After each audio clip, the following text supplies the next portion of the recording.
Chapter 7, The Big House. A lot of things happened after Ruby's death that changed our lives. I was driving down our street a week after her death, not really functioning to full capacity. It sure seemed like we would never quit grieving over her. I was not paying attention to my driving. I was in deep thought, like when you have been driving for a while and do not remember doing it, then all of a sudden you are back. When my attention came back to me, I was sitting in the driveway of the blue house down the street from us. Ruby had always wanted this house. We could buy it together and build her a separate quarters. We liked the idea, and since Rick was a contractor, we all agreed. She died before we got the house. But there I sat in my car, looking at that same house. It was abandoned and in need of repair. I wrote down the address, and I left. I told Rick about how strange the episode was, but he instantly had an idea.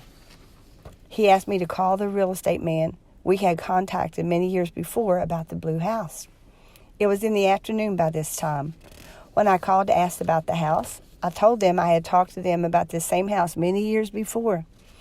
The real estate man looked at the files he had on the house. Seems it was a VA foreclosure, and it was open for bids. He informed us the bids closed at 5 o'clock that very day. We knew we were being guided in this whole ordeal. By now, nothing surprised us. We could have anything we desired. We just had to imagine our intention and keep focused on the end result. Somehow we came up with a deposit and made an offer. A few days later, we received a call from the real estate agent. We had won the bid. The blue house was ours. It was amazing how many people would stop at that house while we were doing the remodeling and tell us they put a bid on that same house. We had many wonderful years in that house. People said there was a peaceful feeling there. I always felt it was anointed.